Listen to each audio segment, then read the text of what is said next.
There is a page in the sales training binder at almost every car dealership in this country, and it has nothing to do with cars. It is about how to make a man feel like he won while he is quietly losing about $4,000. And the strange part is that nobody on that floor ever has to lie to you to make it work. So why does the fellow who walks out of the building smiling almost always pay more than the fellow who walks out annoyed? It is 4:40 on a Saturday afternoon. You are sitting in a little glass office off the showroom floor. There is a paper cup of coffee going cold in front of you that somebody brought you an hour ago. Your wife is checking her phone. Your kid has been to the vending machine twice.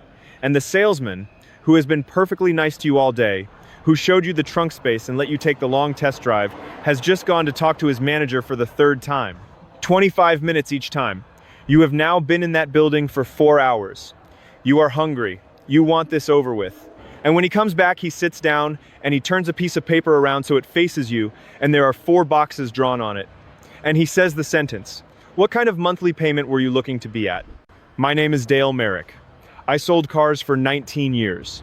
3 years on the floor, 4 as a sales manager, and the last 6 sitting in that little room at the end of the hall. The one they walk you into after you shake hands, the finance office. I have put about 3,000 people through that room. I have watched people with engineering degrees, people who run their own companies, people who read every forum post there is, sit in that chair and hand me money they did not have to hand me. Almost none of them were bad at math.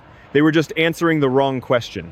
And I know exactly how that feels, because in 1999, before I ever worked in the business, I bought a Grand Am off a lot in Ohio, and I drove it home feeling like a genius. I had negotiated, I had held firm. Quick word before I go further. The things I learned in that finance office, there is more of it than fits in any one video. I gathered the whole of it into a book you can buy in our pinned comment below. The book is the long version. If you want it, it is there. I will not mention it again. I got them down $1,100 off the sticker, and I told that story at Thanksgiving for 2 years. 2.5 years later, I went to refinance it, and the loan officer at my credit union looked at my contract. And then she looked at me, and she said, "Do you know you qualified for 7.9, and they wrote you at 13.9? I did not know that. It was on the paper. I signed the paper. I never read the paper. Because by the time the paper came out, I had already decided I was happy. 6 years later, I was the one sliding the paper across the desk. And on my 3rd day of training, the general manager handed me a black binder about 2 inches thick and told me to read it before Monday. Now, I will be honest with you. The way I would want somebody to be honest with me. They do not call it page 32. Every store has its own binder, and the pages land where they land. But in the one I was handed, in that store, in that year, the part that mattered was on page 32, and I have never forgotten it, because it was 1 sentence long, and it changed how I saw the whole business. It was not a trick. It was not a lie. It was a description of how people actually think, written down plain, the way a doctor writes down a symptom. And once you have read that sentence, you cannot sit in that chair the same way ever again. So what did it say? It said this: the customer will defend the number he is watching, so give him a number to watch. That is it. That is the whole business. Now let me tell you why that one sentence is worth $4,000 to the store, and why it is worth the same $4,000 to you if you understand it. Most folks believe a dealership makes its money selling cars. It does not anymore. On a lot of new cars, the profit on the actual vehicle, what we call the front-end gross, is a few $100s. Sometimes it is 100. Sometimes it is nothing at all. And the store still does the deal. And the salesman still gets a handshake and a mini, which is about $150, which is why he has been on his feet since 9 in the morning. The money is not in the car. The money is in what happens after you agree on the car. Across the country, dealers now average right around $2,500 of profit per vehicle from the finance office alone. Not revenue, profit. And depending on who you ask, that back end is somewhere between 30 and 50% of everything the store makes on the sales side. Read that again. Half the profit of a car dealership does not come from the car. Here is a second thing that most people never hear. Invoice is not the dealer's cost. There is a payment called holdback that the factory sends the dealer back after your car sells.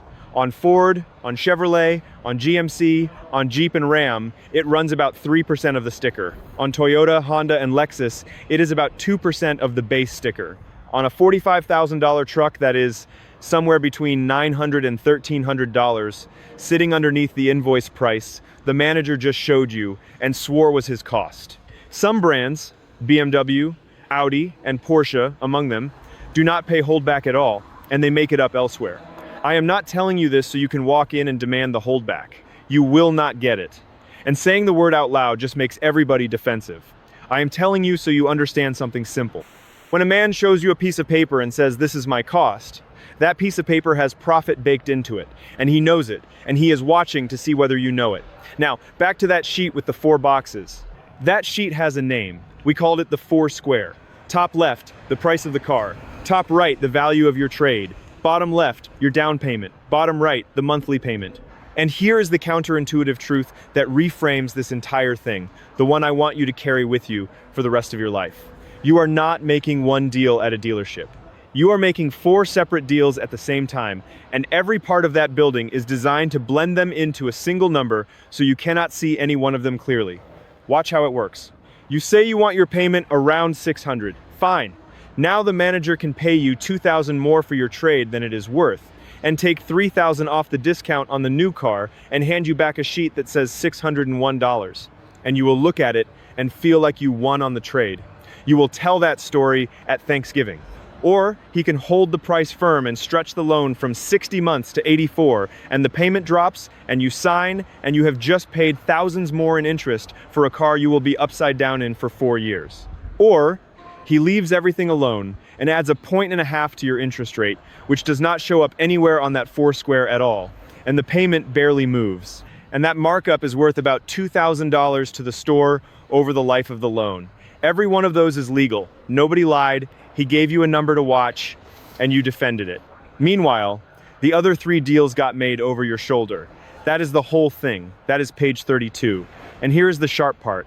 Most people spend 4 hours in a dealership fighting over the price of the car, which is the 1 square with the least money left in it, and give away the other 3 squares for free in the last 20 minutes when they are tired and hungry and have already decided to be happy. Fighting the price is expensive and slow and gets you a few $100s. Separating the 4 deals is free and takes about an hour at your kitchen table and gets you thousands. So let me show you exactly how to separate them in the order I would do it. The first step is the one that does everything else for you, and it happens before you ever set foot on a lot. Get your own money. Go to a credit union or your own bank or 3 of them and apply for an auto loan pre-approval. It is 15 minutes on your phone. They will tell you the rate you actually qualify for and the amount they will lend you. Do all your applications inside a 2-week window, because the scoring models treat a cluster of auto loan inquiries in that window as one single inquiry, so shopping around does not hurt you. Now here is the trick, and this is the part most folks get backward. Do not wave that pre-approval around when you walk in. Keep it in your pocket. Let the finance man run your credit and make his offer first. Then you say one sentence. My credit union gave me 6.4. Can you beat it? Because here is what he is not going to volunteer. The bank sends him a buy rate, the real rate you qualified for, and most lenders let the store add on top of it, commonly up to 2 percentage points. That markup is called dealer reserve, and on a $35,000 loan over 72 months, 2 points is roughly $2,400. If he can beat your credit union, wonderful. Take his loan, you just made him earn it. If he cannot, you already have your money. Either way, you have taken 1 entire square off the board. The second step is your trade, and it is the same idea. Sell it separately. Before you go anywhere, get written offers on your current car. CarMax will give you one, Carvana will give you one online in about 10 minutes. So will a couple of the local used lots that are always short on inventory. Those offers are generally good for about 7 days, and you can walk them into any dealership in the county.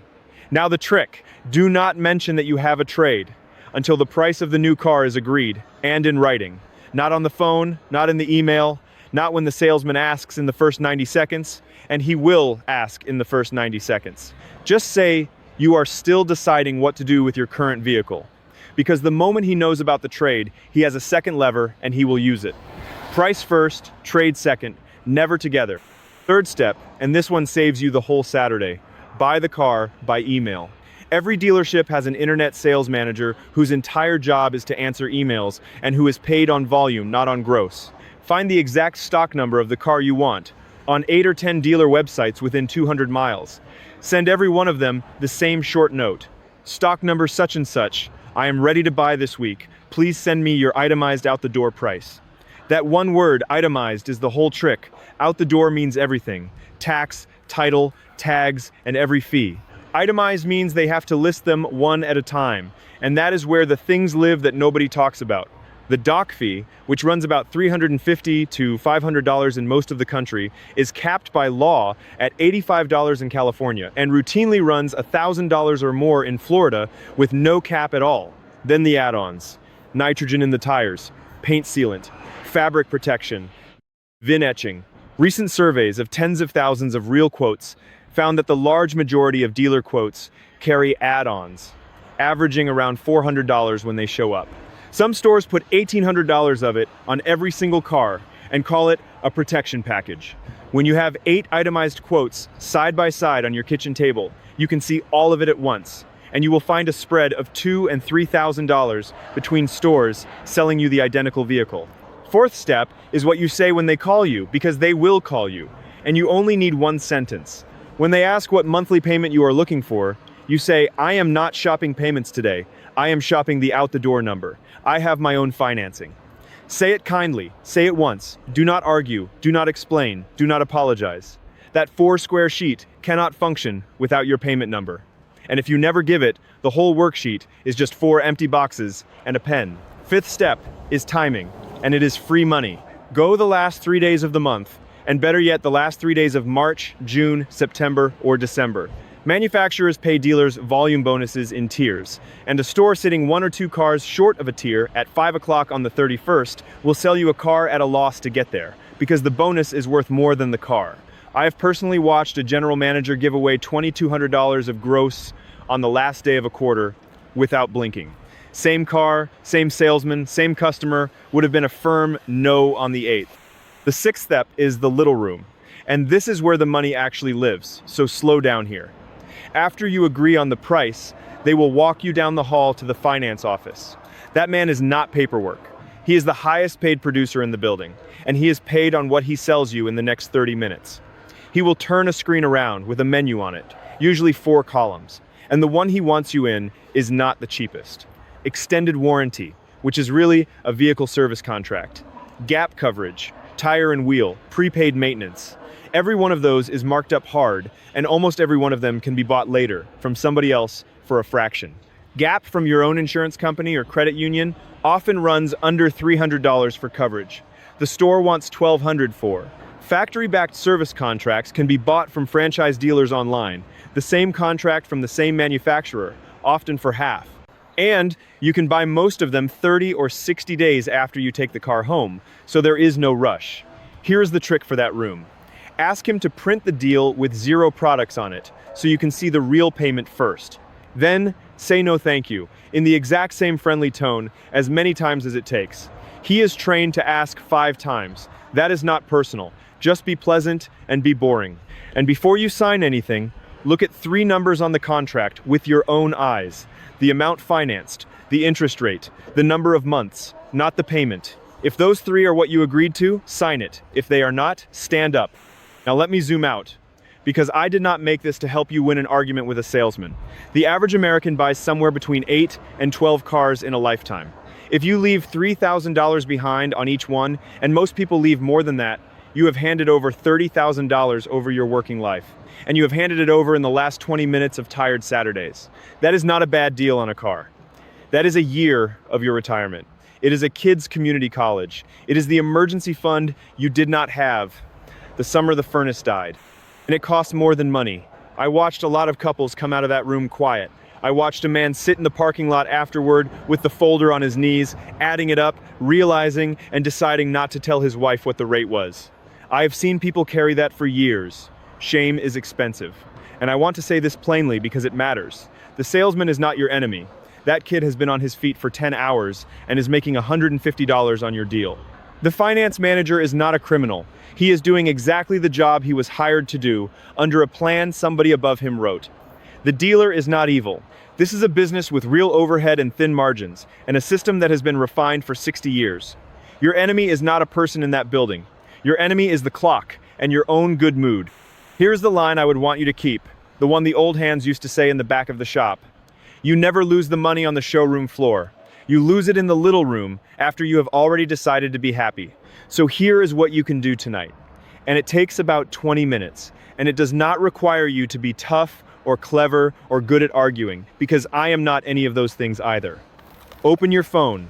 Apply for an auto loan pre-approval at your credit union. Then go get an online offer on the car sitting in your driveway right now, even if you are not selling it for another year. Just so you know what it is worth from somebody who is not also selling you something. Write both numbers on a piece of paper and put it in the glove box. That is it. That is the whole homework. You have just separated 2 of the 4 squares and you have not spoken to a single salesman. Then tell me in the comments where you live and what the last car you bought did to you. The rate, the doc fee, whatever they put on it that you did not ask for. I read these. And if you use this and it works, come back and tell me the number, because somebody else reading that comment is going to need it more than you do. Next time, I am going to show you the extended warranty, the one that costs the dealership about $340 and sits on that menu at $1,900. I am going to show you the exact contract from the actual factory and the dealer website where you can buy that same coverage for roughly half after you have already driven the car home and the pressure is off. Until then, keep your money in your pocket, keep your trade to yourself, and remember that the man across the desk already knows what page you are on. Now you know too.